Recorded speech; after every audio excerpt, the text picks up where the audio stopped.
dimohon berdiri.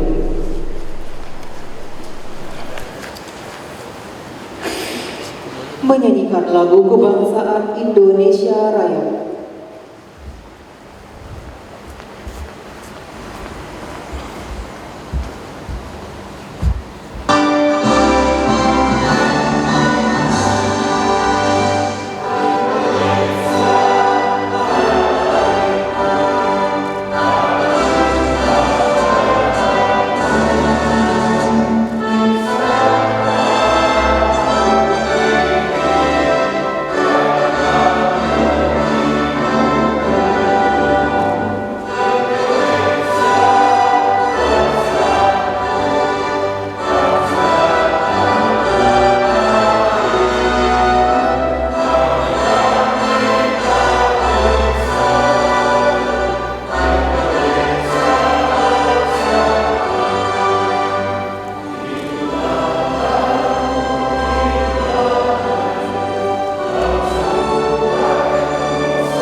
Menyanyikan Mars Kementerian Hukum dan HAM.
Acara pembukaan pelatihan refleksi dan aktualisasi integritas atau prestasi tahun anggaran 2023 dimulai. Assalamualaikum warahmatullahi wabarakatuh. Selamat pagi, salam sejahtera bagi kita semua. Om Swastiastu, Namo Buddhaya, salam kebajikan. Yang terhormat Deputi Pendidikan dan Peran Serta Masyarakat Komisi Pemberantasan Korupsi Republik Indonesia yang sudah hadir bersama melalui virtual Zoom.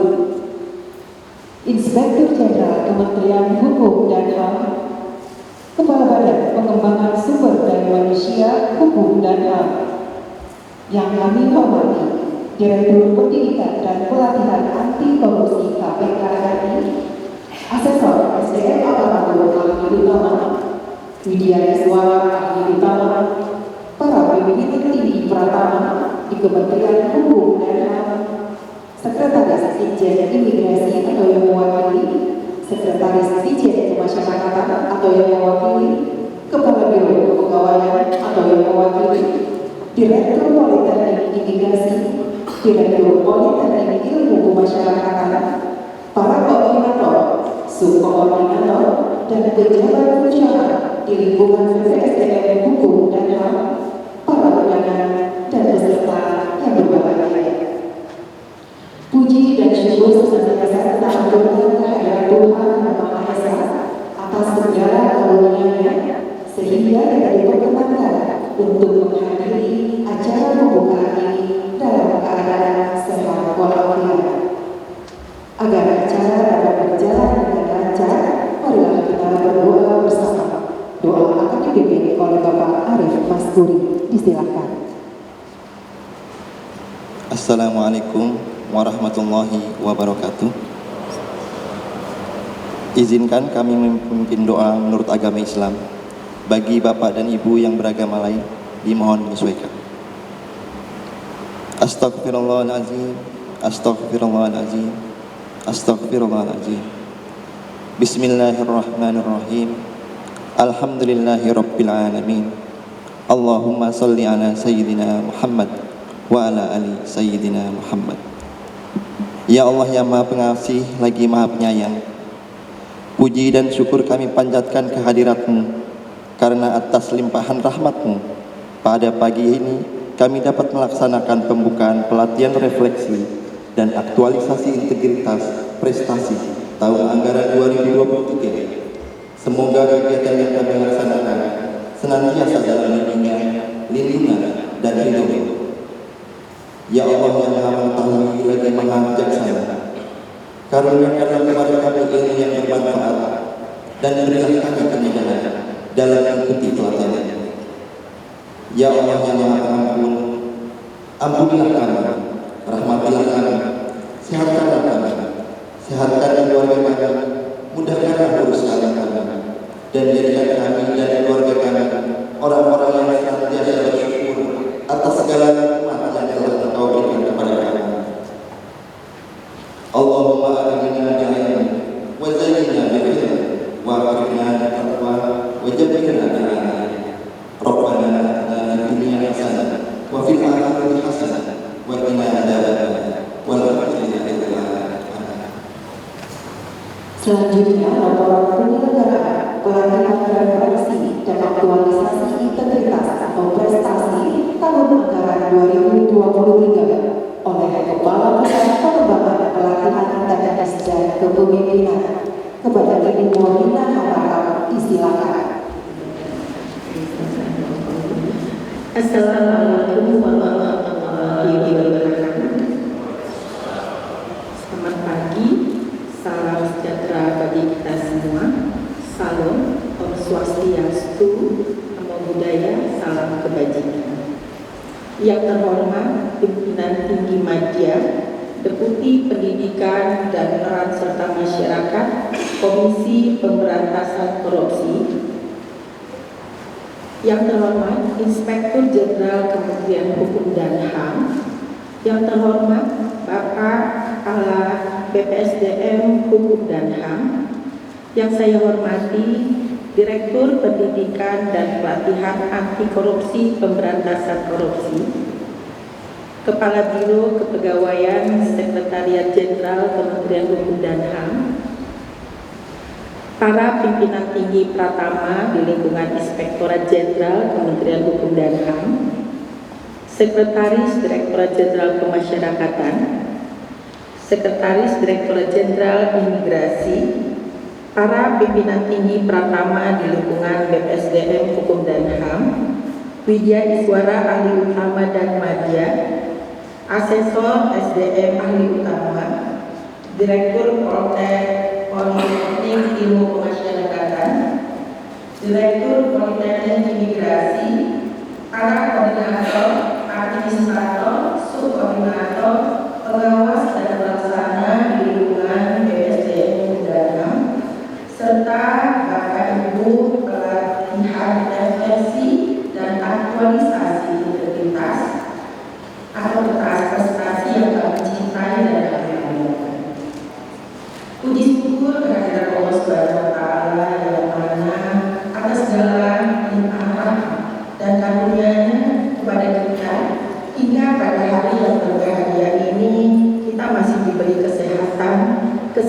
kekuatan dan kesempatan untuk bersama-sama mengikuti acara pembukaan pelatihan refleksi dan aktualisasi integritas metode klasikal di lingkungan Kementerian Hukum dan HAM tahun anggaran 2023. Salawat dan salam ke junjungan kita Nabi besar Muhammad Sallallahu Alaihi Wasallam. Insya Allah kita mendapatkan syafaatnya di kemudian. Bapak Kepala Badan Pengembangan Sumber Daya Manusia Hukum dan HAM yang kami hormati, perkenankan pada kesempatan ini kami menyampaikan laporan singkat persiapan pelaksanaan pelatihan refleksi dan aktualisasi integritas sebagai berikut. Dasar pelaksanaan Surat Keputusan Kepala BPSDM Hukum dan HAM nomor SDM garis datar 74.SM.02.03 tahun 2023 tanggal 13 Oktober 2023 tentang penetapan penyelenggaraan kurikulum panitia penceramah dan tenaga pengajar pelatihan refleksi dan aktualisasi integritas Kementerian Hukum dan HAM tahun anggaran 2023. Surat Keputusan Kepala BPSDM nomor SDM garis datar 75.SM.02.03 tahun 2023 tanggal 9 Oktober 2023 tentang penetapan peserta pelatihan refleksi dan aktualisasi integritas metode klasikal di lingkungan Kementerian Hukum dan HAM tahun anggaran 2023. Tujuan pelatihan refleksi dan aktualisasi integritas adalah untuk mencegah korupsi dan pendidikan anti korupsi serta memperkuat integritas aparatur sipil negara di lingkungan Kementerian Hukum dan HAM dalam menjalankan tugas pokok membangun budaya dan ekosistem yang berintegritas di unit kerja. Kurikulum pelatihan refleksi dan aktualisasi integritas terdiri dari 10 mata pelatihan, yaitu ceramah strategi kebijakan pembangunan integritas ASN Kemenkumham 1 jam pelajaran, overview pelatihan 1 jam pelajaran, building learning commitment 2 jam pelajaran, internalisasi integritas 6 jam pelajaran, delik tindak pidana korupsi 5 jam pelajaran, godaan integritas 5 jam pelajaran, dilema integritas 5 jam pelajaran, penilaian resiko korupsi 5 jam pelajaran, penguatan integritas dan refleksi 2 jam pelajaran, serta strategi aktualisasi dan diseminasi integritas 8 jam pelajaran, di mana seluruh kurikulum latihan sebanyak 40 jam pelajaran dilaksanakan selama 5 hari pelatihan yang dimulai tanggal 16 Oktober 2023 sampai dengan 20 Oktober 2023. Tenaga pengajar dan penceramah pada pelatihan refleksi dan aktualisasi integritas adalah pejabat Komisi Pemberantasan Korupsi dan Kementerian Hukum dan HAM, penyuluh anti korupsi, lembaga sertifikasi profesi KPK dan profesional. Jumlah peserta pelatihan refleksi dan aktualisasi sebanyak 40 orang yang berasal dari unit pelaksana teknis di lingkungan Kementerian Hukum dan HAM. Pada pembukaan ini telah hadir 36 orang dan 4 orang peserta akan segera bergabung setelah mengikuti upacara pelantikan di kantor wilayah masing-masing pada hari ini. Demikian laporan persiapan pelaksanaan pelatihan refleksi dan aktualisasi integritas. Selanjutnya kami mohon perkenan Bapak Kepala Badan Pengembangan Sumber Daya Manusia Hukum dan HAM untuk memberikan sambutan sekaligus membuka dengan resmi pelatihan pelatihan, refleksi, dan aktualisasi integritas metode klasikal di lingkungan Kementerian Hukum dan HAM tahun anggaran 2023. Wabillahi taufiq wal hidayah. Assalamualaikum warahmatullahi wabarakatuh. Bapak dan Ibu, para tamu undangan dan juga seluruh peserta pelatihan, upaya pemberantasan korupsi tidak bisa dilakukan hanya dengan upaya penindakan terhadap pelaku, tetapi juga perlu dilakukan upaya pendidikan dan pencegahan korupsi kepada masyarakat. Berdasarkan data KPK, bahwa kasus korupsi yang terjadi tidak hanya melibatkan penyelenggara negara, namun juga pejabat di bawahnya dan juga pegawai di suatu instansi. Karena sejatinya korupsi tidak dapat dilakukan sendiri, namun butuh kerjasama dari sekelompok orang untuk mewujudkan kejahatan tersebut. Upaya pemberantasan korupsi di Indonesia dilakukan melalui 3 strategi, yaitu strategi penindakan, strategi pencegahan, dan strategi pendidikan. Untuk mengetahui lebih jelas lagi mengenai upaya pemberantasan korupsi ini, mari kita simak bersama sambutan Deputi Pendidikan dan Peran Serta Masyarakat KPK RI. Kepada yang terhormat Bapak Wawan Wardiana, disilakan. Mohon izin. Wassalatu wassalamu ala Rasulillah. Yang saya hormati Pak Inspektur Jenderal Kementerian Hukum dan HAM RI, Bapak Yusuf Rajin MSI. Yang saya hormati Kepala Badan Pengembangan Sumber Daya Manusia Hukum dan HAM Kemenkumham Republik Indonesia, Bapak Iwan Kurniawan, PISH MSI. Dan saya hormati Jabat 2 atau Pejabat Tinggi Pratama di lingkungan Kementerian Hukum dan HAM, dari Inspektorat BPSDM, dari Sekretariat Jenderal, dari Direktorat Jenderal Imigrasi, dari Dirjen Pemasyarakatan, dari Politeknik Imigrasi dan Angkatan, dan juga saya Bu Dian, selaku Direktur Pendidikan dan Pelatihan Anti Korupsi dari KPK. Dan juga tentunya adalah teman yang saya hormati dan saya banggakan para peserta pelatihan refleksi dan aktualisasi integritas yang kita kenal dengan prestasi pada Kementerian Hukum dan HAM Republik Indonesia yang pertama ini di tahun 2023. Anak raja menangkap balang, diikat bambu dengan sembilu. Teriring saya mengucap salam, semoga Bapak dan Ibu sehat selalu. Puji dan syukur marilah kita panjatkan kehadirat Ilahi Rabbi. Alhamdulillah wa syukurillah, kita semua dalam keadaan sehat walafiat, kurang satu apapun juga, sehingga pada pagi hari ini kita bisa bertemu muka, bertatap wajah walaupun secara tidak langsung. Ini permohonan maaf Pak Irjen, Pak Kaban.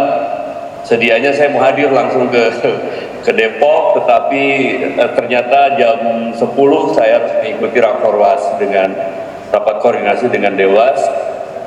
Kalau dengan Dewas saya tidak mangkir Pak. Harus tepat waktu, sehingga saya mohon ke Budino dan teman-teman, boleh nggak kalau saya menggunakan Zoom gitu kan ya. Saya juga ingin hadir seperti tempat pembukaan prestasi di Kumham ini. Jadi mudah-mudahan saya secara fisik, secara langsung di Depok tidak mengurangi rasa hormat dan kehikmatan kita pada pagi hari ini. Pak Irjen dan Pak Kaban, terima kasih sekali lagi, juga termasuk para jajaran jabat tinggi di Kementerian Hukum dan HAM yang telah hadir secara langsung pada pagi hari ini di pembukaan ini, pelatihan refleksi dan aktualisasi integritas. Tentu saja kehadiran Bapak dan Ibu adalah sebagai perwujudan dari sebuah komitmen dan juga semangat dari Kementerian Hukum dan HAM untuk terus memperkuat integritas dan pemahaman anti korupsi bagi insan di Kemenkumham. Bapak dan Ibu yang saya hormati, kegiatan prestasi ini merupakan pelatihan yang dikembangkan oleh Komisi Pemberantasan Korupsi melalui Direktorat Pendidikan dan Pelatihan Korupsi, di mana pelatihan ini adalah untuk mendukung strategi pemberantasan korupsi melalui pendekatan pendidikan. Tadi disebutkan oleh MC bahwa memang memberantas korupsi ternyata tidak cukup dengan hanya melakukan penindakan saja. Dan terbukti dari 2004 sampai 2023 ini ternyata tidak berhenti juga, gitu kan ya. Penangkapan demi penangkapan tetap dilakukan, padahal kurang apa aparat penegak hukum dari pusat sampai daerah. Sistem sudah dibuat sedemikian rupa, tasi dan lain-lain di sini, tapi kalau orangnya sendiri, individunya sendiri masih punya niat, punya keinginan untuk melakukan korupsi, pasti dicari celahnya. Dicari saja, sistem sebaik apapun juga kalau kita lihat, apapun yang kita lakukan menyempurnakan sistem dengan sebaik mungkin menurut kita, tapi kalau ada orang yang sudah punya niat, pasti dicari celah-celahnya. Pasti ada kelemahan-kelemahan sistem yang bisa jadi digunakan oleh mereka, para oknum itu, untuk melakukan tindak pidana korupsi. Nah, oleh sebab itu, salah satu yang kita lakukan selain melakukan penindakan tentunya sebagai efek jerah, yang kedua adalah memperbaiki sistem tadi supaya orang tidak bisa korupsi, tetapi jangan lupa yang ketiga adalah melalui pendidikan ini berharap insan-insan Kemenkumham khususnya dan masyarakat Indonesia pada umumnya semakin memahami, semakin meningkatkan awareness, kesadaran terhadap korupsi dan dampaknya. Karena kita tahu bahwa kalau membunuh, mohon maaf, satu orang mungkin yang dirugikan hanya yang terbunuh dan keluarganya saja. Tetapi kalau korupsi, walaupun hanya 1-2 orang yang korupsi, tapi seluruh Indonesia akan tanggung akibatnya, terkena dampak semuanya. Padahal yang melakukan korupsi hanya 2-3 orang, tapi ratusan juta masyarakat Indonesia menjadi korban. Nah, oleh sebab itu kita masih sepakat bahwa korupsi sampai saat ini masih disebut dengan kejahatan yang luar biasa. Nah, oleh sebab itu, Bapak dan Ibu sekalian, tentunya saja dalam pelaksanaan pelatihan dalam pelaksanaan refleksi ini juga KPK tidak bisa sendiri. Oleh sebab itu, ucapan terima kasih dan kerjasama atas kerja kolaborasi yang baik antara KPK dengan Kementerian Hukum dan HAM, dalam hal ini adalah dengan SDM dan Pak Irjen di dalam melaksanakan pelatihan pada pagi hari ini. Bapak dan Ibu sekalian, dengan cara pendekatan 3 tadi, khususnya di pendidikan ini, siapa sih target pendidikan anti korupsi ini? Apakah hanya para pejabat dengannya? Apakah orang-orang yang menduduki jabatan saja?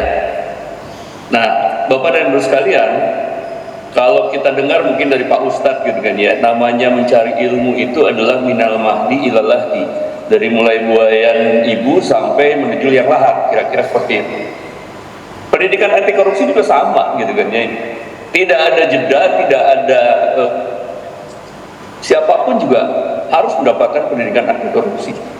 Bahkan sejak dini. Makanya saya katakan pendidikan anti korupsi kita akan mulai dari PAUD sampai orang menjelang maut dari sini.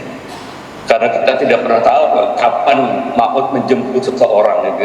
Mungkin 1 jam sebelum maut menjemput, seorang pejabat masih bisa melakukan korupsi dengan mendatangi tertentu atau menginstruksikan tertentu pada anak buahnya. Nah, oleh sebab itu, seluruh jajaran, seluruh masyarakat, dari masyarakat yang mohon maaf, dari masyarakat yang melarat sampai masyarakat yang menjadi konglomerat, tetap harus diberikan pendidikan anti korupsi, termasuk masyarakat biasa sampai dengan para pejabat. Nah, khususnya kita juga paham bahwa Pak Presiden sendiri juga Pak Joko Widodo itu di sini dalam program yang digalakannya untuk membangun SDM ASN khususnya yang menjadi smart ASN, di mana ada 8 karakteristik. Salah satunya yang diutamakan di sana adalah integritas. Karena tanpa integritas maka semuanya tidak mungkin bisa kita wujudkan. Jadi integritas adalah yang paling utama yang harus kita, atau yang terpenting yang harus kita kembangkan, tumbuh kembangkan di dalam para ASN, khususnya para pejabat tentunya yang sudah mendapatkan tugas dan kewenangan, agar menjalankan tugas dan fungsinya sesuai dengan kewenangannya. Kalau dijalankan secara integritas, insya Allah akan aman sampai berakhir tugas tersebut. Bahkan mungkin karena kita tahu juga bahwa tindak pidana itu ada yang mengatakan 12 tahun, ada yang mengatakan 18 tahun. Jadi kalau melakukan suatu kesalahan atau korupsi sebelum 12 atau 18 tahun, maka jangan berharap bisa lolos dari jeratan hukum. Nah, oleh sebab itu, mumpung kita masih diberi kesempatan, mari kita sama-sama untuk melaksanakan tugas kita dengan penuh integritas tentunya di sini. Dan ini juga sejalan tentunya dengan peraturan Menteri Menpan, Menteri Pendayaan Aparatur Negara dan Reformasi Birokrasi nomor 60 tahun 2020 tentang pembangunan integritas pegawai ASN sebagai upaya penting dalam mencegah korupsi di lingkungan ASN. Nah, sejalan dengan program yang digalakan oleh Presiden Republik Indonesia tadi dan arah kebijakan KPK tahun 2023 ini melalui kedeputian kami, kedeputian bidang pendidikan dan peran serta masyarakat, bahwa upaya pencegahan korupsi yang dilakukan KPK tidak hanya menangani perbaikan sistem dan regulasi, namun juga harus memperbaiki lingkungan kerja, mentalitas dan karakter pemimpin pada instansi terkait,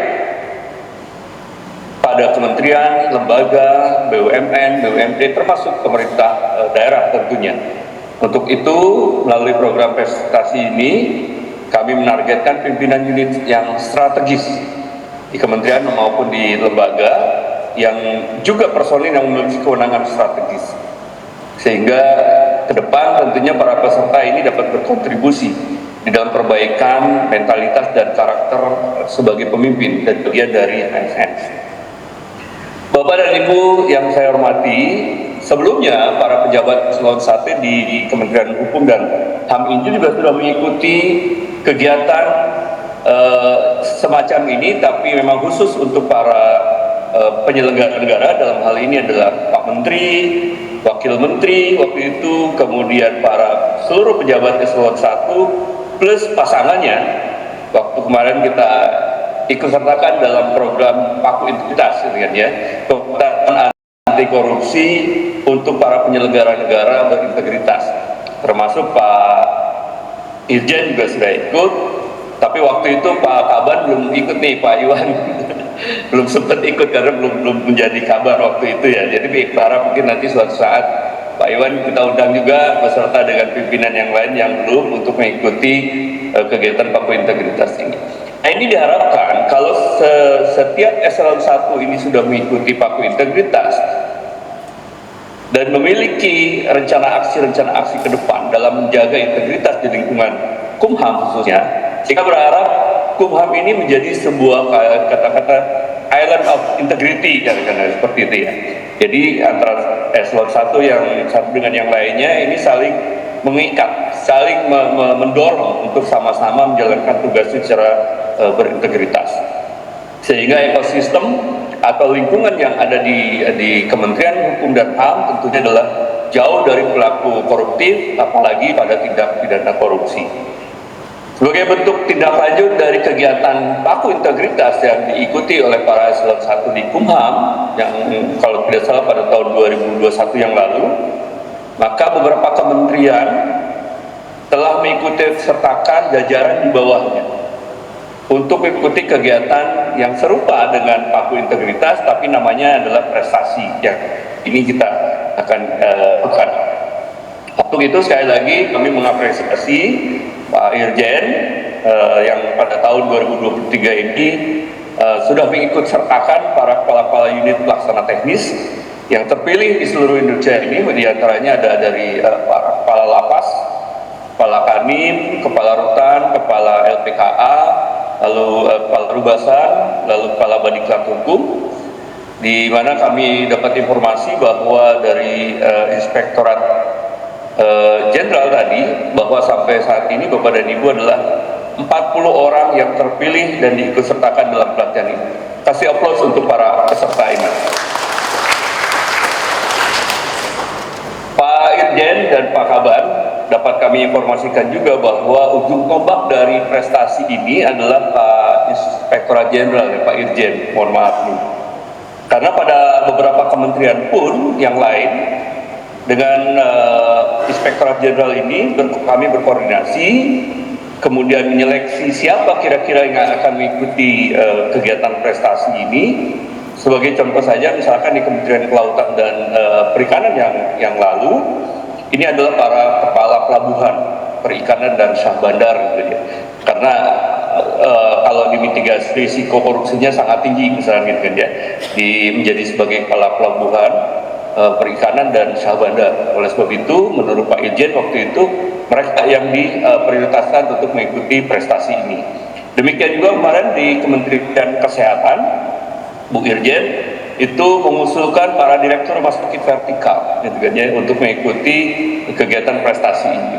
Ini juga sudah kita laksanakan gitu di sini. Kami harap tentunya Pak Irjen setelah pelaksanaan prestasi ini, karena kami berharap para peserta ini nanti akan menjadi duta prestasi lah, kira-kira seperti itu ya.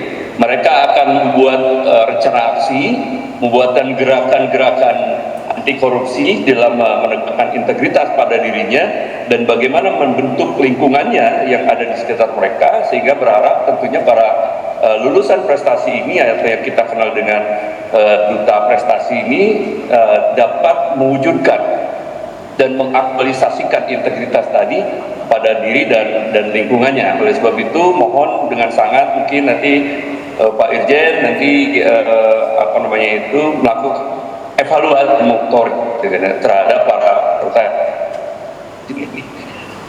Nah, tentu saja berharap bahwa untuk para peserta dimanapun nanti Bapak dan Ibu tempatkan atau bertugas, maka rencana aksi ini juga harus betul-betul dapat diwujudkan. Oleh sebab itu rencana aksinya jangan muluk-muluk, jangan terlalu tinggi tapi jangan juga terlalu rendah. Sesuatu yang mungkin bisa kita capai, tapi adalah niatnya adalah bagaimana untuk menciptakan lingkungan yang berintegritas, sehingga itu nanti dalam setahun misalkan itu dapat kelihatan achievement-nya seperti apa di sini. Nah, kami berharap juga bahwa implementasi rencana aksi dalam pembangunan budaya anti korupsi ini dapat memberi efek snowball lah kira-kira ya. Jadi dari 1 nanti akan tambah 5, dari 5 menjadi 10 menjadi 100 dan seterusnya dan seterusnya. Sehingga dari hal kecil yang bisa kita lakukan, tentunya yang kalau itu dilakukan secara berkelanjutan akan terus semakin membesar. Dan tentunya ini akan membawa dampak yang baik bagi Kementerian Hukum dan HAM khususnya, dan bagi pemberantasan korupsi di Indonesia pada umumnya. Sebagaimana tadi diinformasikan bahwa kegiatan ini akan mendapatkan 6 materi utama tadi terkait internalisasi integritas, godaan integritas, ada delik TPK ya, tindak pidana korupsi, lalu ada juga dilema integritas, lalu ada penilaian risiko dan strategi aktualisasi dan diseminasi integritas dengan mengusung. Keseluruhan materi ini tentunya adalah saling terkait antara satu dengan yang lainnya. Untuk itu kami berharap untuk seluruh peserta bisa terus mengikuti dalam keadaan sehat tentunya, sehingga seluruh rangkaian pelatihan ini dapat diikuti dengan baik. Dan mohon izin Pak Irjen dan Pak Kaban dan para struktural yang lainnya, mungkin para peserta ini akan berada di tempat selama seminggu ini gitu, untuk mengikuti pelatihan ini sampai dengan selesai. Sekali lagi Pak Inspektur Jenderal Kementerian Hukum dan HAM, para Jilu, Pak Kepala Badan BPSDM Hukum dan HAM, Bapak Iwan dan seluruh jajaran pejabat tinggi di Kementerian dan HAM. Kembali lagi kami ucapkan terima kasih atas komitmennya dan semangatnya dalam yang sangat luar biasa dalam membersamai para duta prestasi Kementerian Hukum dan HAM yang pertama ini. Semoga hal ini dapat terus berlangsung di lingkungan Kementerian Hukum dan HAM dan semoga menjadi contoh yang baik bagi kementerian dan lembaga lainnya. Akhirul kata, tentu saja hanya kebaikan yang kami harapkan dari terselenggaranya kegiatan ini. Sekali lagi kami menyampaikan terima kasih atas kerjasama dan kolaborasinya dalam mewujudkan terselenggaranya kegiatan prestasi. Selamat mengikuti pelatihan pada seluruh peserta. Semoga Allah Subhanahu wa Ta'ala selalu menjaga kita semua sehingga bisa menyelesaikan pelatihan ini dengan baik. Buruk cendrawasih berkacamata, Cakep. hingga didahan jualan es. Cakep. Terima kasih kepada semua peserta. Semoga pelatihan berjalan sukses. Allahumma waffiq ila aqwamit thoriq. Wassalamualaikum warahmatullahi wabarakatuh. Terima kasih Bapak Deputi atas sambutan yang telah disampaikan. Selanjutnya, kita dengarkan bersama arahan mengenai strategi kebijakan pembangunan integritas ASN di Kementerian Hukum dan HAM yang akan disampaikan oleh Inspektur Jenderal Kementerian Hukum dan HAM. Kepada yang terhormat Bapak Razilu, disilahkan. Bismillahirrahmanirrahim. Assalamualaikum warahmatullahi wabarakatuh. Selamat pagi, salam sejahtera untuk kita semua. Om Swastiastu, budaya, salam kebajikan, salam integritas, salam kemanuan, salam kemanuan, salam kemanuan. Terima kasih.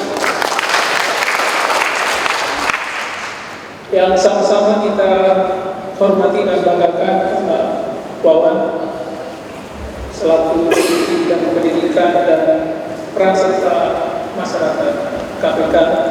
Terima kasih Pak Wawan yang selalu bermitra sama Kementerian Hukum dan HAM secara khusus dengan Inspektorat Jenderal dan BPSDM.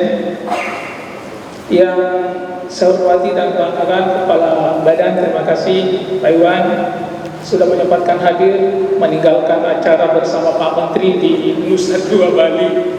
Harusnya kita masih di sana, Ibu, Pak Wawan, tapi sudah izin kemarin dari Pak Menteri demi untuk menemani duta prestasi ini atau duta integritas kelak di Kementerian Hukum dan HAM. Yang saya hormati dan banggakan Ibu Direktur Pendidikan dan Pelatihan Anti Korupsi KPK, terima kasih Ibu.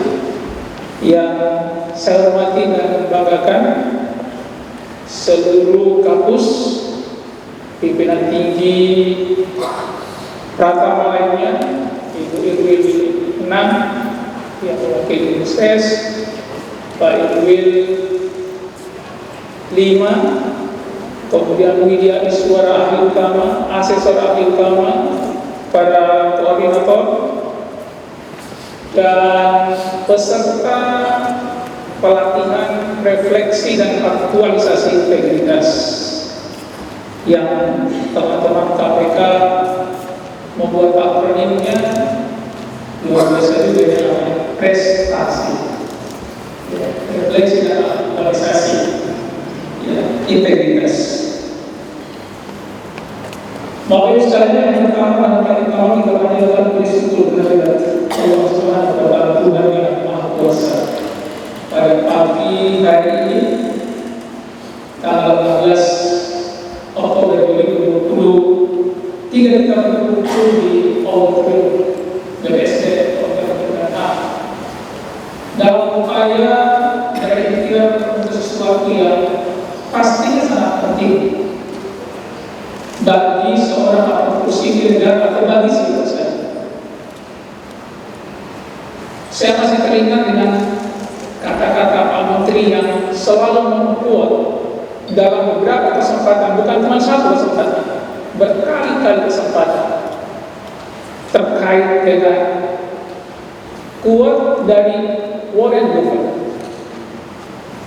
Kurang lebih beliau mengatakan, Warren Buffett itu mengatakan kalau Anda ingin memilih seorang karyawan, ada 3 parameter utama yang perlu diperhatikan. Yang pertama adalah intelijensi atau intelektual. Yang kedua adalah energi, karena nggak bisa kalau sakit-sakitan. Dan yang ketiga adalah integritas. Tetapi kemudian belum memberikan penegasan ketika Anda memilih seorang karyawan hanya mengandalkan intelijensi dan energi, mengesampingkan daripada integritasnya, maka daya rusaknya terhadap organisasi akan tinggi sekali. Oleh karena itu, integritas tadi sudah disampaikan oleh awal menjadi sangat penting. Dan salah satu karakter dari mereka berintegritas adalah pasti berbudaya anti korupsi. Maka itu yang kemudian yang saya ingin jelaskan ke depan, ya, beberapa saat ke depan ini adalah saya ingin fokus kepada strategi yang telah kita kerjakan di Kementerian Hukum dan HAM. Ini bukan sebuah teori, ya. Saya tidak ingin menjelaskan teorinya, biarkan nanti teman-teman di KPK, tapi apa yang telah kita kerjakan di Kementerian Hukum dan HAM. Baik, lanjut. Pertama, Bapak sekalian, dasar hukum atau landasan hukum dari pembangunan integritas di Kementerian Hukum dan HAM itu banyak sekali. Ya. Next, berbagai peraturan Menteri Hukum dan HAM telah dilahirkan di sana. Ada peraturan Menteri Hukum dan HAM nomor 58 2016, jauh sekali. Ya, sudah 7 tahun yang lalu, tentang pengendalian gratifikasi di lingkungan Kementerian Hukum dan HAM. Ada juga peraturan Menteri Hukum dan HAM nomor 5 2018 tentang penerapan manajemen risiko di Kementerian Hukum dan HAM berkaitan dengan pembangunan zona integritas, kemudian berkaitan dengan penjatuhan hukuman disiplin, ya, berkaitan dengan persoalan unit pemberantasan pungutan liar di lingkungan Kementerian Hukum dan HAM. Intinya banyak sekali landasan hukum yang telah ditetapkan oleh Menteri Hukum dan HAM dalam kaitannya dengan upaya untuk memperkuat, ya, atau memantapkan integritas dari kita semuanya yang ada di Kementerian Hukum dan HAM. Lanjut, Bapak Ibu sekalian, ada 4 pendekatan yang kita lakukan dalam upaya membangun integritas di Kementerian Hukum dan HAM. Yang pertama adalah by education. Itu yang kita lakukan. Next slide. Nah, ini apa yang saya bicara di sana. Error. Ya, baik.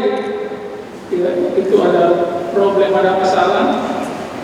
By education, yaitu pengembangan pegawai dalam bentuk pelatihan. Ya, ada berbagai macam pelatihan yang kita telah laksanakan. Ya, nanti saya akan jelaskan kemudian.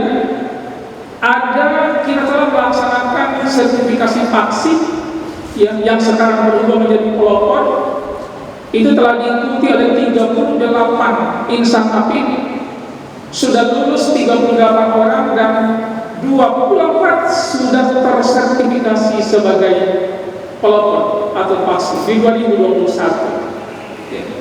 Kemudian ada ahli pembangun integritas di level eksekutif eselon 1, kemudian di level APIK juga teman-teman sebagai pengendali teknis itu sudah lulus 20 anak orang, tinggal mengikuti kelak kemudian apa yang disebut dengan sertifikasi. Kemudian hari ini ada diklat prestasi training sebagai fasilitator 1 orang dan diklat batch pertama ada sebanyak 40 orang yang tadi dikatakan dari Pak Wawan nanti akan didaulat sebagai duta prestasi. Nanti sementara Bapak Ibu nanti akan didaulat, dikukuhkan oleh Pak Menteri sebagai Duta Integritas Kementerian Hukum dan HAM pada tanggal 9 November 2023 bersamaan dengan hari ulang tahun Jokowi. Baru keluar surat keputusan menterinya kemarin, ya, terkait dengan membangun integritas di Kementerian Hukum dan HAM. Salah satu diantaranya adalah Duta Integritas. Duta integritas dibagi atau duta integritas eksekutif eselon 1 pasti harus jadi role model. Kepala kantor wilayah seluruhnya harus berupaya untuk menjadi duta integritas, dan mereka-mereka yang telah lolos ditetapkan sebagai satuan kerja WBK dan WWF. Kemudian Bapak Ibu sebanyak 40 orang ini adalah diseleksi secara ketat. Bapak Ibu adalah semuanya sudah diseleksi, dan yang dinyatakan oleh TPM, tim penilai mandiri WBK, Bapak Ibu lolos seluruhnya sudah dikirim ke Mentan RB untuk menunggu penetapan menjadi satuan kerja berpredikat WBK. Bapak Ibu tidak perlu kecewa karena kemarin dimutasi ke tempat lain, sementara Bapak Ibu harusnya sudah membangun tapi tiba-tiba dimutasi. Tidak perlu kecewa, nanti akan ada jalan keluar. Semua kebaikan pasti ada jalan keluar. Karena untuk kelihatan dari raut-raut muka Bapak Ibu, saya kemarin baru membangun, kemudian tiba-tiba dipindah, gimana saya akan mendapatkan sertifikat? Ya, kita tidak tidur, Bapak sekalian, juga kita tidak lengah, kita memperhatikan Bapak Ibu. Pasti Bapak Ibu yang akan diberikan penghargaan oleh kedudukan. Bukan mereka yang baru duduk kemarin tiba-tiba belum apa-apa kemudian langsung baik. Kemudian terkait dengan edukasi ini, kita juga di Inspektorat Jenderal dari tahun 2021, 2022, 2023 ini ada satu program yang dilaksanakan langsung oleh Inspektur Jenderal yang di 2021 disebut dengan penguatan mitra kerja strategis. Telah saya keliling di 42 satuan kerja dan 42 satuan kerja, dan langsung juga berkunjung ke 100 satuan kerja di bawahnya. Kemudian di 2022 itu ada program 3M, menyapa, mengajarkan dan menyadarkan, termasuk dalam hal kaitannya dengan membangun integritas. Itu sudah dilaksanakan di 19 kantor wilayah dan 82 satuan kerja. Dan di 2023 ada gerbang transisi yang sudah dimulai dari Januari sampai dengan Oktober, telah mengunjungi kurang lebih 15 kantor wilayah dan lebih dari 80 satuan kerja. Jadi Bapak Ibu bayangkan, itu sudah banyak sekali yang kita lakukan dalam upaya untuk edukasi, mensosialisasikan bagaimana membangun integritas yang baik. Dan masih dalam kaitannya dengan edukasi ini, insya Allah nanti tanggal 3 November, hari Jumat, itu adalah sebenarnya hari ulang tahun Inspektorat Jenderal, karena hari Jumat waktunya singkat, kita geser ke tanggal 9. Tetapi di tanggal 3 itu ada kegiatan yang sangat besar, karena akan menghadirkan seluruh Dharma Wanita Persatuan dari seluruh Indonesia. Kita akan membuat seminar nasional bagi keluarga. Temanya adalah mewujudkan keluarga berintegritas. Itu menjadi penting Bapak Ibu. Karena kalau kita tidak menyasar daripada ibu-ibu, ini juga akan menjadi persoalan besar. Makanya di KPK, saya waktu itu bersama dengan istri-istri eselon 1 yang lainnya, dalam rangka untuk meningkatkan integritas couple, suami dan istri, dipanggil ke sana. Itulah kita akan melaksanakan kegiatan itu di tanggal 3 November tadi. Itu kegiatan yang belum pernah terjadi di Kementerian Hukum dan HAM. Kita akan membuat sejarah baru, menghadirkan seluruh Dharma Wanita Persatuan di seluruh Indonesia, ya, untuk mendengarkan mengenai bagaimana membangun integritas di keluarga. Karena Bapak Ibu berintegritas, tapi kalau kemudian di keluarga tidak berintegritas, itu juga menjadi persoalan. Baik, kemudian program yang kedua yang kita buat dalam kaitannya dengan pembangunan integritas, pendekatan kedua yang kita lakukan adalah pendekatan by system. Pendekatan by system ini kita lakukan dengan cara membangun zona integritas, ya. Ada juga reformasi birokrasi, kemudian ada perubahan paradigma daripada API, ada pembentukan UPG, merevitalisasi UPP di Kemenkumham, kemudian kita membuat ISO 37001 versi 2016 terkait dengan sistem manajemen anti penyuapan. Kemudian teman-teman di pemasyarakatan ada Satpol Patna dan lain-lain sebagainya.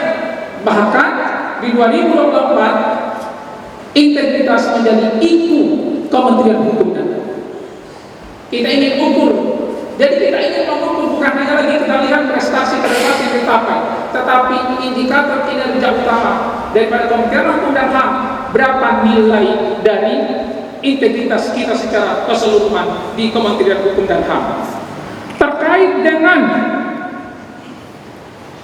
by system ini juga, maka pelayanan publik kita lakukan secara online. Tidak ada tatap muka, ada yang dipangkas dari berbulan-bulan menjadi menit, ada yang dibuat dari sekian menit menjadi hari.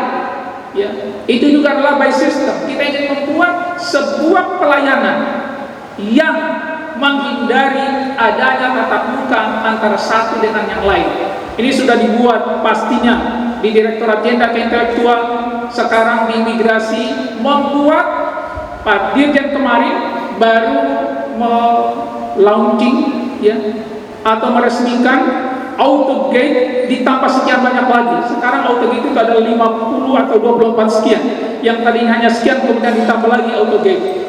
Jadi orang-orang dari luar datang tidak perlu ketemu lagi dengan petugas imigrasi di sana ya. Jadi diupayakan berbagai macam cara untuk kemudian kita tidak tergoda ya. Karena ya bisa saja mungkin yang akan disampaikan mengenai materi dilema integritas itu ya, kita menghindarkan diri tapi orang masih kita ya kan. Kalau kita tidak kuat tetap juga akan tergoda ya. Atau mungkin juga yang ada peluang untuk mendapatkan sesuatu, karena ini peluang maka tetap saja kita gunakan juga itu peluang.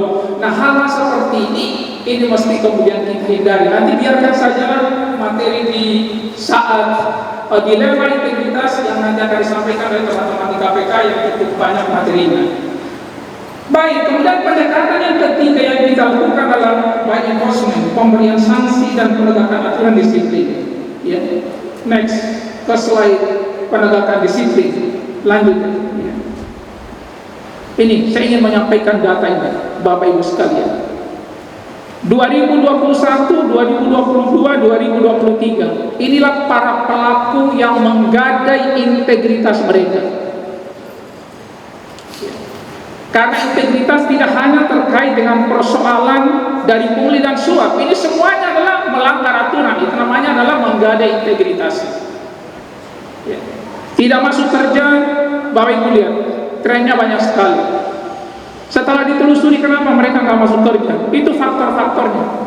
Yang kurangnya kesadaran tentang aturan disiplin, pembiaran oleh atasan langsung, ada permasalahan rumah tangga, perceraian, selingkuh. Dia bilang datang ke kantor, ternyata datang ke tempat selingkuhnya. Kira-kira berintegritas ini nggak ada? Pasti nggak berintegritas. Ya. Kemudian ada lingkungan kerja tidak sehat, konflik dengan atasan atau antara pegawai. Saya juga heran kenapa Bapak Ibu harus berkonflik sesama insan pengayom dalam satu kerja. Mereka yang berkonflik antara satu dengan yang lain pasti tidak pernah akan hinggap kebahagiaan dalam hatinya. Kalau datang ke kantor pas menghindar untuk ketemu dengan orang, ketemu di satu jalan buang muka. Kalau perlu nggak perlu ketemu dengan dia. Semua hidup selamanya kayak gitu. Atau minta pindah ke tempat lain. Pada akhirnya nggak masuk kerja. Ya. Kemudian kondisi kesehatan pegawai juga banyak terjadi judi online. Ya. Banyak yang judi online. Ada bendahara yang judi online. Bayangkan bendahara dalam salah satu satuan kerja sampai uang dia hilang miliaran baru ketahuan. Ternyata dia ikut permainan judi online. Ya. Ada hutang-hutang dengan rekan kerja, ada juga pinjaman online. Ya. Waktu sebenarnya kita di Sekretariat sedang berpikir untuk meminta kepada seluruh pengeluaran gaji bendahara gaji tidak memberikan pinjaman atau tidak mengeluarkan izin kepada mereka yang meminjam dengan menggunakan gaji. Kalau tukernya nggak apa-apa, tapi kalau tuker habis, kemudian gaji juga habis, pada akhirnya nol. Terus kalau orang kayak gini, apa yang terjadi? Datang ke kantor, apa yang dicari? Kalau sudah nol, tunjangan kinerjanya nol, gajinya nol, kira-kira apa yang terjadi? Pinjaman lain. Itu persoalan yang terjadi di tempat kita dengan beragam tidak masuk kerja. Ya, jauh dari itu, jauh dari keluarga karena mutasi. Ini kesalahan organisasi memang. Ya, tapi Bapak Ibu juga, ya, saya nggak tahu, mungkin ada para kepala biro di sini, kepala biro kepegawaian, pasti mereka juga sangat susah untuk mendekatkan begitu banyak Bapak Ibu satu tempat. Ya. Akan sangat susah coba tuh. Ini kepala biro yang paling senior, Pak Dirman. Susah untuk mendekatkan Bapak Ibu karena banyak ternyata. Oh, satu di sana, satu di sini. Bapak Ibu saja juga mau didekatkan. Ya, akhirnya begini yang terjadi, harus pandai-pandai menjaga diri saja. Ya. Pak Arifin pernah menjadi kepala biro, susah juga untuk mendekatkan banyak orang dalam satu tempat. Ya.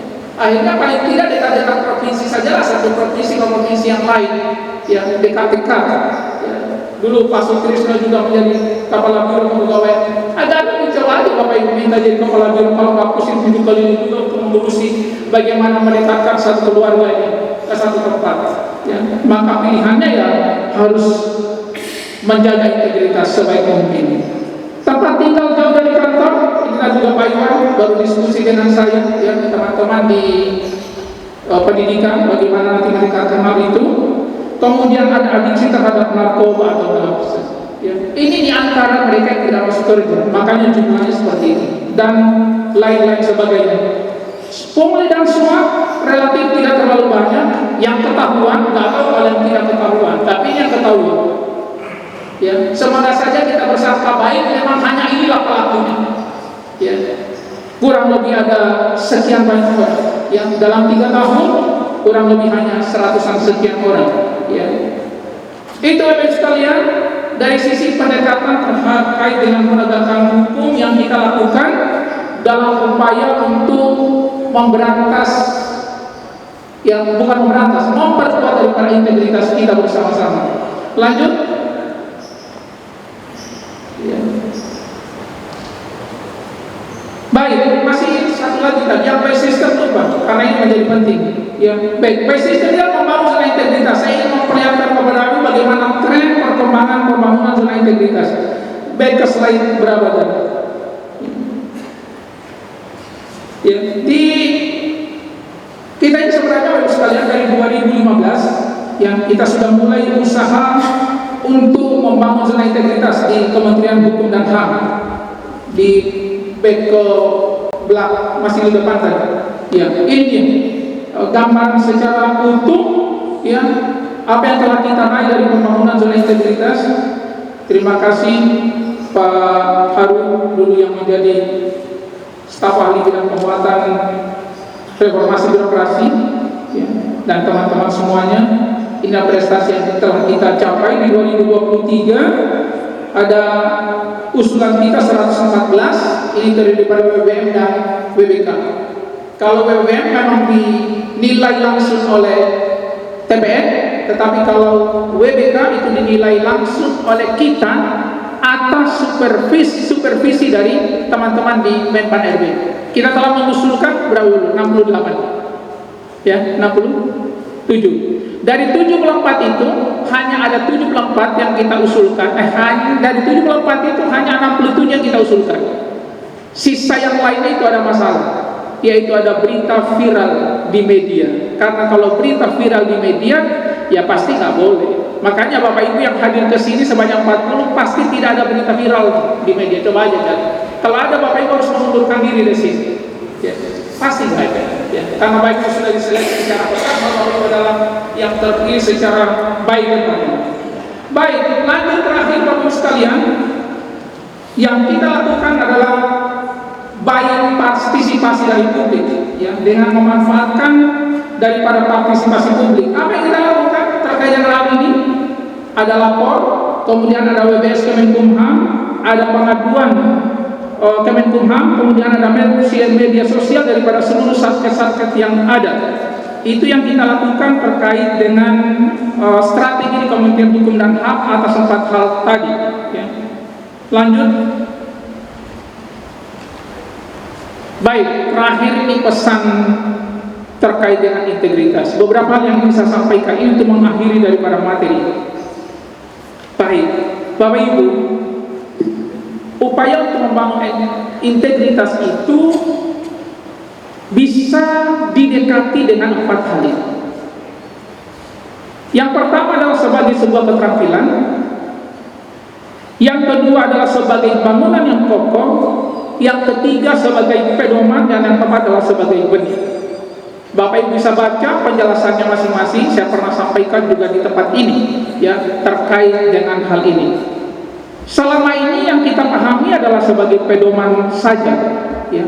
Tetapi sebagai keterampilan belum pernah kita dekati, apalagi sebagai sebuah bangunan kokoh pada individu-individu setiap insan. Dan yang lebih penting itu adalah yang keempat sebenarnya, sebagai benih, ya, itu mulai dikembangkan sehingga nanti tumbuh menjadi sebuah, tadi kalau bahasa Pak Wawan adalah island of integrity di Kementerian Hukum dan HAM. Lanjut. Baik, Bapak Ibu sekalian, dalam pendekatan religius, ya, kalau kita ingin membangun integritas, ada 2 hal. Ini menurut hemat saya. Kalau Bapak Ibu sepakat, ya silakan. Kalau nggak sepakat, silakan juga. Yang pertama adalah harus memenangkan iman dan ilmu atau akal sehat di atas hawa nafsu. Karena hawa nafsu adalah musuh yang paling nyata, tetapi dia bisa dikalahkan oleh akal yang sehat dan oleh kekuatan keyakinan atau kekuatan iman, sehingga dia tidak berfungsi menggejolak di dalam diri kita sehingga melakukan perilaku-perilaku negatif. Karena intinya hawa nafsu itu cuma satu, nyuruhnya kepada kejelekan. Itu hawa nafsu. Maka harus dia didekati dengan pendekatan memperkuat daripada iman dan ilmu atau akal sehat, sehingga hawa nafsu dia tidak memiliki kesempatan untuk mengalahkan kita. Yang kedua, hidup sederhana. Kenapa kemudian Pak Jokowi beberapa bulan yang lalu pada akhirnya menggaungkan ASN harus hidup sederhana, jangan jumawa, jangan pamer, jangan glamor dan macam-macam, ya, dengan satu berita perilaku dari seorang anak dari salah satu pegawai di kementerian lain.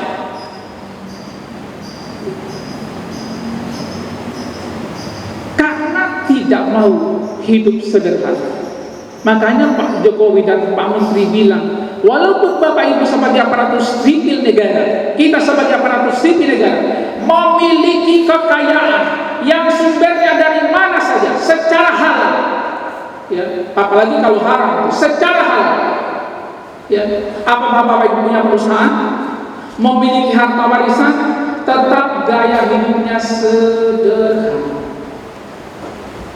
Karena aparatus sipil negara sudah jadi teladan, contoh di tengah masyarakat. Bapak Ibu pasti orang akan bertanya, apalagi mereka tetangga tak tahu bahwa kita tak punya perusahaan, juga tidak menerima yang dari warisan yang banyak, tapi gaya hidupnya, kata orang, kamu dari mana? Kalau mau diaudit sama masyarakat, pada akhirnya masyarakat mengaudit hanya. Ya.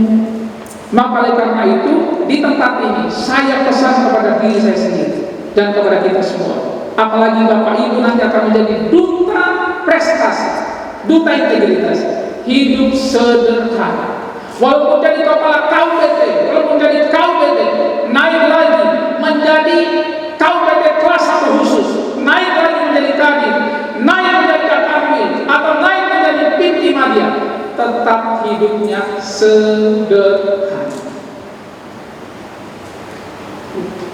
Karena ketika kita hidup sederhana, maka kita akan diperbudak oleh dunia.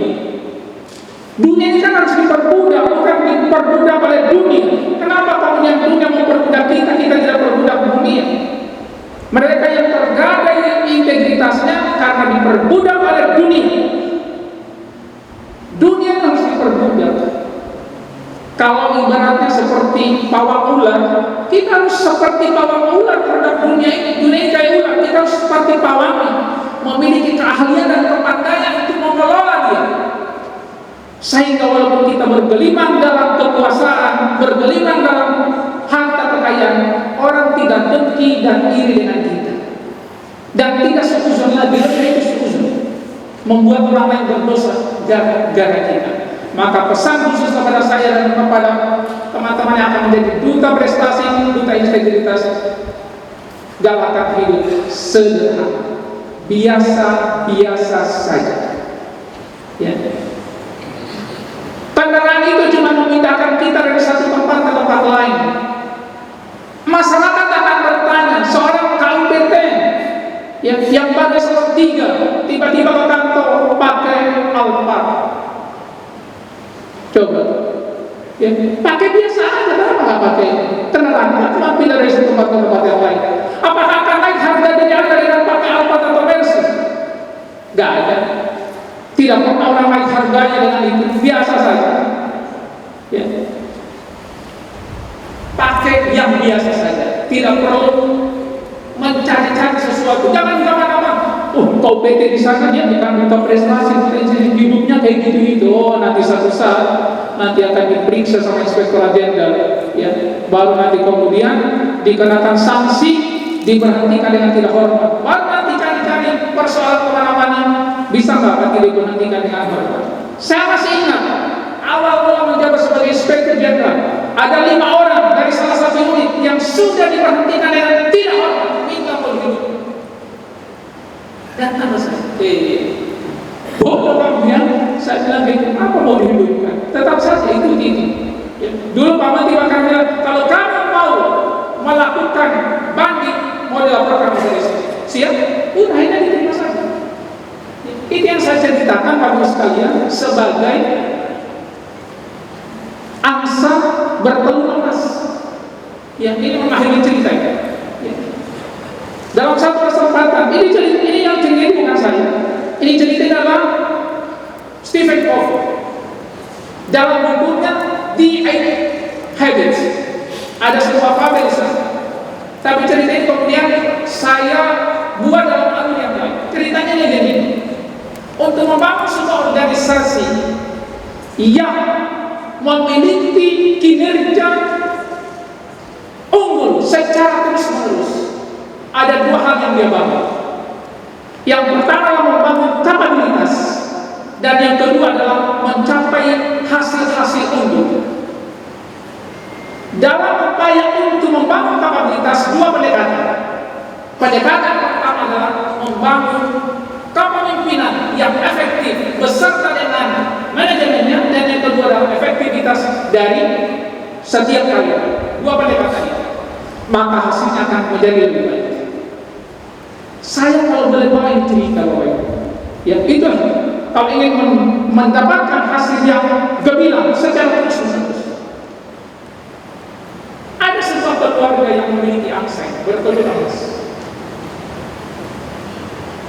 Setiap hari mengeluarkan telur emas menjadi kaya.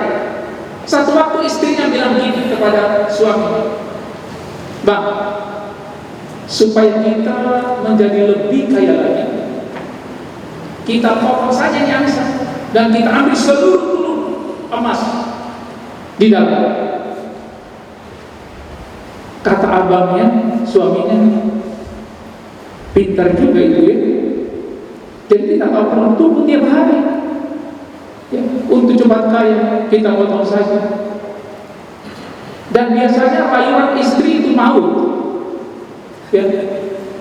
Tapi tidak sama dengan ibu di sini, ibu di tempat lain ya. Akhirnya sepakat kan, dipotong itu angsa. Setelah diambil, tidak ada sama sekali telur emas. Kalau saya boleh analogikan ini bagus sekali, pegawai baru masuk 2017, 2018, 2016 ingin cepat kaya di Kementerian Hukum dan HAM, di satuan kerja mana saja, maka untuk dia cepat kaya melakukan berbagai macam upaya yang tidak tepat, melanggar berbagai macam aturan. Ada manipulasi ini, masih manipulasi ini, ada mark ini, markup ini. Akhirnya akan terjadi, dilaporkan ke Inspektur Jenderal, terbukti seluruhnya, akhirnya kemudian dijatuhi hukuman disiplin, diberhentikan dengan tidak hormat. Mau ngambil jalan pintas cepat, kaya. Padahal tadi keluarga yang memiliki angsa, ada satu hal yang dibuat mesti memberikan nutrisi yang baik kepada angsa setiap hari. Karena nutrisi yang baik itulah yang akan menghasilkan telur terus menerus. Apa yang harus dibuat oleh pegawai supaya nanti miliaran itu datang mendekati kita secara terus menerus dan berbagai macam jabatan-jabatan akan mencari kita? Dua hal yang harus dibangun: bangun intelektual Anda secara baik dan bangun integritasnya secara baik. Maka jabatan akan mencari Anda, bukan Anda mencari jabatan. Akan dicari dan Anda akan dihargai oleh banyak orang di mana saja. Dua hal itu menjadi penting: bangun intelektual, dan yang kedua bangun integritas. Maka akan menjadi orang yang dihargai di mana saja. Dan jangan lupa olahraga, karena kalau sehat-sehat juga nggak bisa. Itulah kata Pak Iwan berkeliling-keliling di sini supaya jadi sehat 5 kali setiap hari, ya, paling tidak 5 kali putaran. Dan itu saja yang saya sampaikan pada kesempatan ini. Semoga kita semua yang ada di sini menjadi apa yang diharapkan oleh Pak Wawan tadi. Ya, karena bahkan influencer nanti teman-temannya di mana saja ke Anda. Sekali lagi tidak perlu kecewa karena baru dimutasi ke tempat lain. Di tempat Bapak Ibu sudah membangun integritas, kita nanti akan memberikan solusi buat Bapak Ibu seluruhnya. Terima kasih. Wassalamualaikum warahmatullahi wabarakatuh. Selanjutnya, pembacaan surat pernyataan dukungan pimpinan dan penyematan tanda peserta. Kepada perwakilan peserta, Bapak Kaswo dari Balai Diklat Hukum dan HAM Jawa Tengah dan Ibu Yuyun Nurliana dari Balai Pemasyarakatan Kelas 2 Kediri, Jawa Timur, dimohon untuk mengambil tempat yang telah ditentukan. Surat pernyataan dukungan komitmen pimpinan Kementerian Hukum dan Hak Asasi Manusia dalam usaha pemberantasan korupsi. Saya yang bertanda tangan di bawah ini, para pimpinan peserta pelatihan. Dengan ini saya menyatakan: 1. Memberi dukungan atas rencana aksi integritas pegawai yang ditugaskan untuk mengikuti kegiatan prestasi di lingkungan Kementerian Hukum dan Hak Asasi Manusia sebagai bentuk aktualisasi integritas pasca pelatihan. 2. Berkomitmen dalam membangun integritas di unit pelaksana teknis Kementerian Hukum dan Hak Asasi Manusia yang saya pimpin. 3. Berkomitmen dan mendukung pemberantasan korupsi di Indonesia. Demikian surat pernyataan ini dibuat untuk dapat digunakan sebagaimana mestinya. Depok, 17 Oktober 2023, yang membuat pernyataan para pimpinan peserta pelatihan. Hadirin dapat duduk kembali.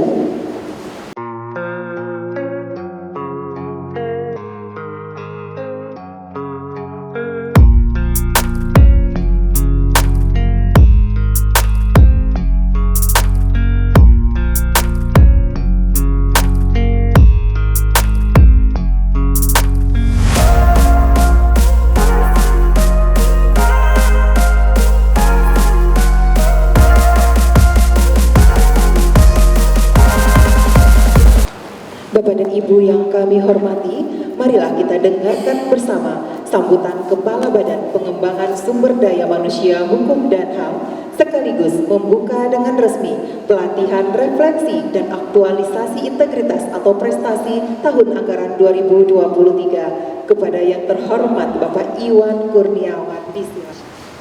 Bismillahirrahmanirrahim. Assalamualaikum warahmatullahi wabarakatuh. Selamat pagi, salam sejahtera untuk kita semua. Om Swastiastu, Namo Buddhaya, salam kebajikan. Yang terhormat Deputi Pendidikan dan Peran Serta Masyarakat Komisi Pemberantasan Korupsi Bapak Wawan Wadiana, yang terhormat Inspektur Jenderal Kementerian Hukum dan HAM Bapak Insinyur Rajini MSc, yang kami hormati Ibu Direktur Pendidikan dan Pelatihan Anti Korupsi Komisi Pemberantasan Korupsi Ibu Dian, terima kasih sudah hadir. Sekretaris Direktorat Jenderal Pemasyarakatan atau yang mewakili yang saya hormati, yang mewakili Sekretaris Direktorat Jenderal Imigrasi, yang saya hormati para pejabat pimpinan tinggi Pratama di lingkungan Badan Pengembangan Sumber Daya Manusia Hukum dan HAM, Kementerian Hukum dan HAM, yang saya hormati Koordinator Asesor Ahli Utama dan para asesor yang hadir. Dan saya juga ingin menyapa Koordinator Widya Iswara dan para Widya Iswara yang hadir pada kesempatan ini. Yang saya hormati Direktur Politeknik Imigrasi dan yang mewakili Direktur Politeknik Pemasyarakatan, undangan serta para peserta pelatihan refleksi dan aktualisasi integritas atau prestasi yang saya cintai dan banggakan.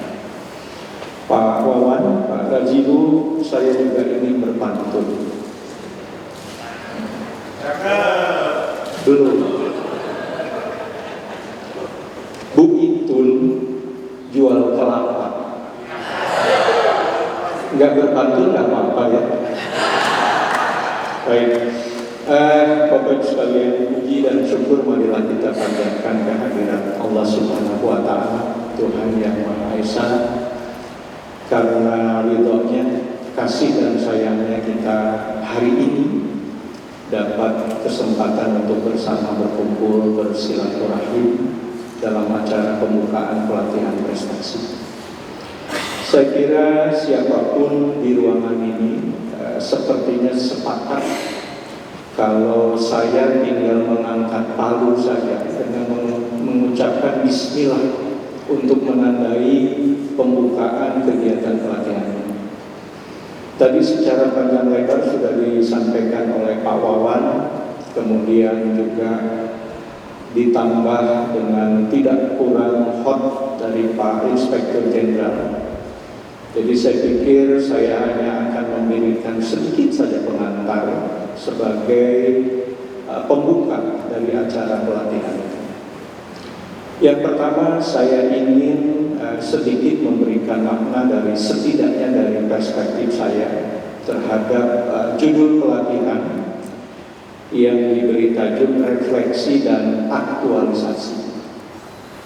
Kalau kita bicara tentang refleksi, berarti kita akan melihat ke belakang, melihat apa yang sedang kita lakukan, melihat apa hasil yang sudah kita lakukan. Maka kita akan mengatakan itu kita sedang berefleksi. Tapi ketika kita bicara aktualisasi, maka kita akan bicara ke depan. Dan kalau ini kita kaitkan dengan teori kebutuhan Maslow, aktualisasi ini merupakan kebutuhan yang tertinggi dari hajat setiap orang. Refleksi kita akan melihat ke belakang, dan aktualisasi kita punya tekad untuk melaksanakan sesuatu yang baik di kemudian hari. Kalau ini kita kaitkan dengan sebuah teori sistem, kalau refleksi itu adalah input dan aktualisasi adalah output, maka proses di dalamnya adalah ikhtiar yang sedang kita lakukan. Pelatihan ini adalah proses dari sebuah refleksi menuju aktualisasi. Oleh karena itu tadi oleh penanggung jawab kegiatan sudah disampaikan beberapa materi yang akan Bapak Ibu dapatkan dalam pelatihan. Apakah refleksi yang sudah kita lakukan? Bagaimana kita melihat ke belakang terkait dengan integritas kita, integritas diri kita, integritas instansi yang kita pimpin, yang akan kita bawa kemana? Maka mata pelajaran yang ada pada pelatihan ini akan menjadi sangat penting. Ada delik-delik tindak pidana korupsi, ada bagaimana kita berperang melawan integritas yang berbeda dengan yang ingin kita lakukan di sini. Oleh karena itu tidak salah kalau pemilihan peserta pelatihan ini pun melalui rangkaian proses dan syarat yang sangat-sangat strategis dalam rangka membangun integritas. Tadi disampaikan bahwa para peserta adalah 40 di antara para pimpinan yang satuan kerjanya sedang dalam proses untuk diusulkan mendapatkan predikat sebagai satuan. Aksi perubahan akan dituntut sebagai hasil dari sebuah pelatihan. Saya kira itu. Terima kasih atas perhatiannya, dan dengan mengucapkan Bismillahirrahmanirrahim,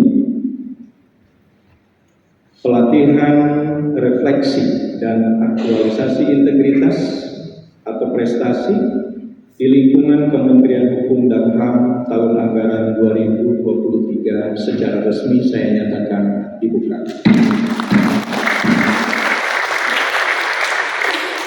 Terima kasih kepada Pak Wawan yang telah mempercayakan Kementerian Hukum dan HAM menyelenggarakan pelatihan ini untuk angkatan yang pertama. Terima kasih Pak Irjen atas dukungan dan kerjasama ini, dan tentu saja Ibu Direktur dan seluruh yang hadir di dalam. Billahi taufiq wal hidayah. Assalamualaikum warahmatullahi wabarakatuh. Om Santi Santi Santi. Hadirin yang berbahagia, dengan telah dibukanya kegiatan ini secara resmi, maka berakhir pula seluruh rangkaian acara pembukaan pelatihan refleksi dan aktualisasi integritas atau prestasi tahun anggaran 2023. Atas perhatian dan kehadiran Bapak Ibu, kami ucapkan terima kasih. Billahi taufiq wal hidayah.